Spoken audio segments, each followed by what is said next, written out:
RFI y France 24 presentan Carrusel de las Artes. María Carolina Piña.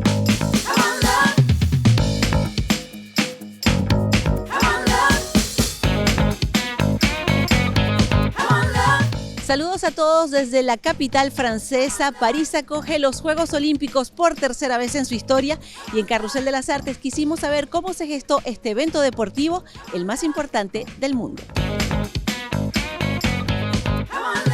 Los Juegos Olímpicos modernos fueron una reinvención francesa nacida en la mente del barón Pierre de Coubertin. En este programa fuimos a su casa natal, el castillo de Mireville. Viajamos también a Lyon para conocer a Sylvain Bouchet, un especialista de la historia de los Juegos, quien nos explicó el nacimiento de la tregua y de los anillos olímpicos. El Museo del Louvre presenta una exposición para conocer cómo los Juegos modernos se inspiraron de la iconografía de la antigüedad. Y en nuestra crónica musical conversamos con la rapera y defensora del hip hop Anita Tijoux. Este año el breaking fue elevado a deporte olímpico.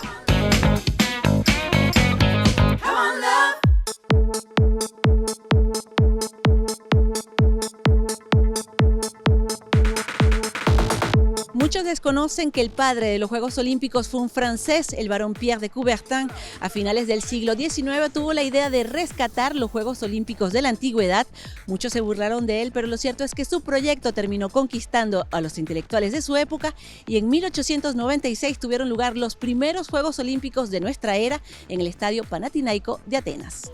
Nosotros quisimos saber más sobre Pierre de Coubertin, así que fuimos a su casa natal, el castillo de Mireville, a 2 horas y media de París, en Normandía, y allí nos recibió uno de sus herederos.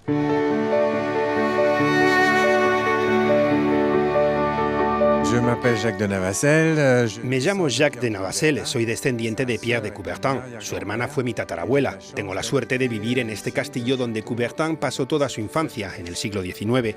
En este lugar se dedicó a estudiar los temas que lo apasionaban, la pedagogía y la educación. Se dio cuenta que la educación en Francia era muy restringida y no tomaba en consideración aspectos fundamentales del ser humano, como es el desarrollo físico. El deporte en esa época estaba reservado a una élite, así que desde muy joven tuvo la idea de difundir la actividad física a todas las clases sociales, y fue así como se apasionó por la historia de la Grecia antigua y de los Juegos Olímpicos y entendió que el deporte podía ser un pilar de la educación. Los invito a que visitemos esta bella casa. Belle maison.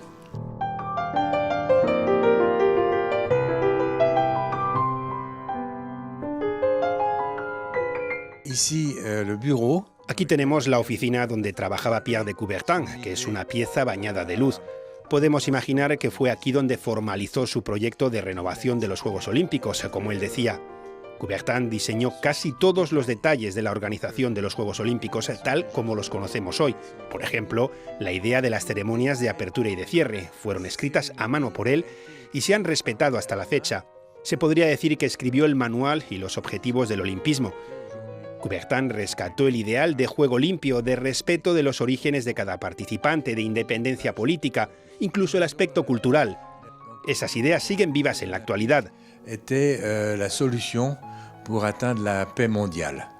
El barón de Coubertin es el padre de los Juegos Olímpicos modernos, pero también fue criticado en su momento por su postura contra la participación de las mujeres en el deporte. Autant il était visionnaire sur certaines choses, autant il était... Pierre de Coubertin fue un visionario en muchos aspectos, pero de verdad que en otros fue muy conservador. En su época, todas las autoridades médicas y educativas prohibían el deporte a las mujeres. En Francia, algunos aseguraban incluso que era peligroso. En ese sentido, Coubertin no fue precisamente un innovador, pero tampoco es correcto tacharlo de misógino. Escribió muchos textos sobre las mujeres y sus derechos, incluso sobre igualdad de género. Pero sobre el deporte no se atrevió a contradecir a las autoridades en cuanto al peligro que representaba para las mujeres. Que ça représentait pour les femmes. Pierre de Coubertin fue uno de los fundadores del Comité Olímpico y adoptó para los Juegos el lema Citius, Altius, Fortius, que quiere decir más rápido, más alto, más fuerte. Pero también diseñó los aros olímpicos y rescató la idea de una tregua, como nos comentó el historiador Sylvain Bouchet.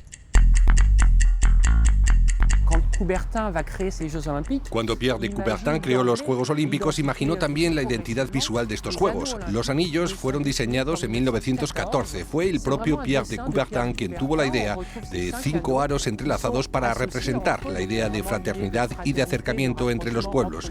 Para Coubertin, los 5 colores más el blanco correspondían a los colores que se encuentran en las banderas de todos los países. Fue posteriormente que los periodistas dijeron que los colores podrían corresponder a los 5 continentes.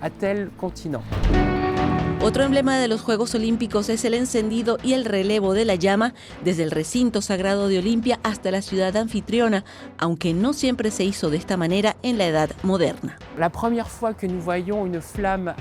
llama olímpica apareció en los Juegos Olímpicos de Ámsterdam en 1928, pero el pebetero fue encendido directamente en el estadio. La primera vez que se realizó el relevo de la llama olímpica, encendida por las sacerdotisas de Olimpia, es tristemente famoso porque fue en 1936 para los Juegos de Berlín que organizó el régimen nazi.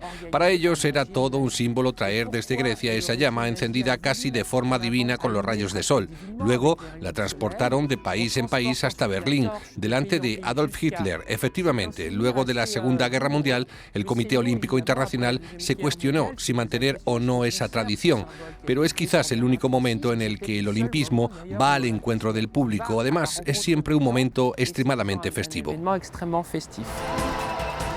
Cada 4 años se recuerda también la filosofía antigua de los Juegos Olímpicos. Los Juegos Olímpicos creados por Coubertin tienen evidentemente un componente humanista muy fuerte. Para él, el deporte y la práctica deportiva podían tener un objetivo de diplomacia y de acercamiento de los pueblos. A finales del siglo XIX, la humanidad estaba a las puertas de la tragedia que fue la Primera Guerra Mundial.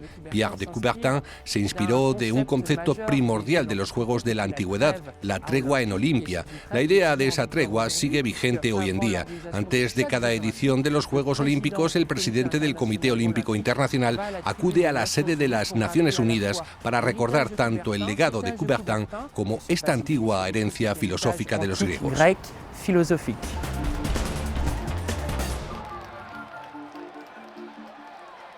El Museo del Louvre presenta una exposición que recuerda lo importante que fue Francia para el renacimiento de las Olimpiadas modernas, unos juegos que nacieron inspirándose en la rica iconografía antigua.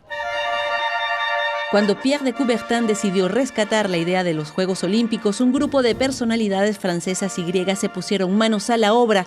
Para darle forma visual a este evento mundial, tomaron como referencia las representaciones del deporte en el arte griego antiguo. Es lo que muestra la exposición El Olimpismo, Invención Moderna, Herencia Antigua en el Museo del Louvre.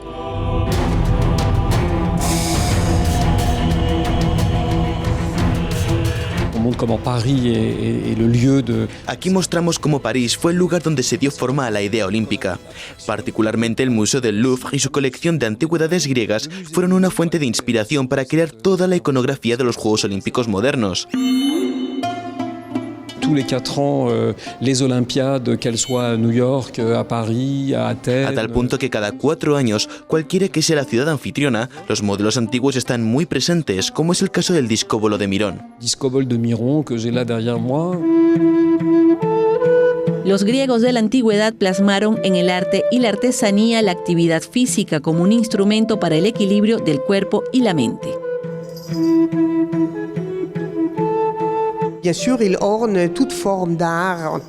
Las monedas de plata y bronce o los objetos domésticos como jarrones y platos estaban adornados con escenas deportivas. Las ánforas que contenían el aceite sagrado que se entregaba a los campeones de las Olimpiadas se decoraban con representaciones de lucha, lanzamiento de disco o de carrera. Tenemos aquí una vasija pintada con la victoria de Heracles sobre el gigante Anteo. Esa escena no es deportiva, pero se usó en el siglo XIX para representar la lucha en los Juegos Olímpicos modernos. De la lutte entre Hercule y Anteo, que era un géant. La exposición del Louvre presenta una colección de estampillas y el trofeo que ganó el primer campeón del maratón, una competencia inventada para los Juegos modernos por el lingüista francés Michel Bréal. La idea de un trofeo para los vencedores se estableció en 1896 para los primeros Juegos modernos. Es increíble que un filólogo francés que nunca estuvo en Grecia y que tampoco hacía deporte, tuvo la idea de inventar una nueva disciplina olímpica que fascinó al mundo entero y que 130 años después haya millones de personas que corren el maratón sin saber que es una invención totalmente parisina. De son invention qui est tout à fait parisienne. Conectamos ahora mismo con Natalia Olivares para nuestra crónica musical. Natalia, me parece que hoy nos vas a presentar a una artista que defiende los valores del breakdance y del hip hop en estos Juegos Olímpicos de París. Hola María Carolina, hola a todos. Efectivamente estuvo de paso por esta ciudad olímpica de París Ana Tijoux, la franco-chilena rapera militante, una ocasión para Carrusel de las Artes de ir a verla y preguntarle lo que muchos se preguntan en estos momentos. ¿Es compatible el breaking como disciplina oficial de los Juegos Olímpicos con la libertad de expresión de ese arte?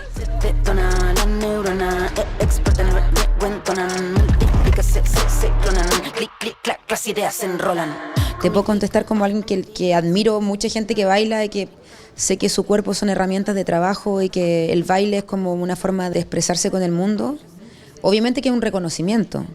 Ahora, claro, la dualidad y la complejidad es como la industria musical con la música. O sea, todos tenemos esta complejidad, es como pedirle a un cantante que nos firme con un sello y que no muestre su trabajo. La pregunta es al revés, si la industria musical también corrompió las artes o el rap, ¿cachai?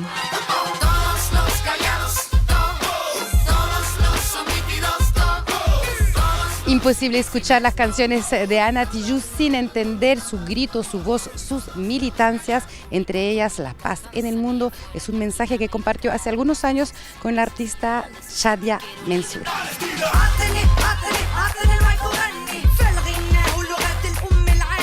Porque creo que la causa palestina es un tema que siempre ha atravesado mi casa, no es de ahora. Y porque cualquier territorio ocupado siempre ha sido un tema para mí. Y al final, claro, uno se sensibiliza o se emociona con otro ser humano, más allá que no sea tu territorio, más allá que no sea tu lucha, porque tú te reconoces o sientes que también uno va como construyendo con la otra persona una retórica o una búsqueda de humanidad. Soy millonaria, miles de efectos, afortunada, estoy tapizada. Ana Tijoux nació aquí en París, en su región de padres chileno. Ahora ella vuela por el mundo en contacto con su público para contarle vida, su álbum, su vida, su duelo. Quizá el disco más alegre que yo he hecho en mi carrera y que sin embargo fue producto de situaciones muy tristes, pero necesitaba bailar la pena, como bailar los duelos, bailar las partidas, como que la cuerpa en el fondo como que se expresara como en el término de los duelos y la ausencia, yo creo. Como equipo y yo en términos personales, es buscar como un inicio y un término de ciclo, eso sí. Gracias Natalia Olivares, y con Anita Tijoux despedimos este programa especial Carrusel de las Artes París 2024. Muchísimas gracias por su sintonía. Merci et au revoir.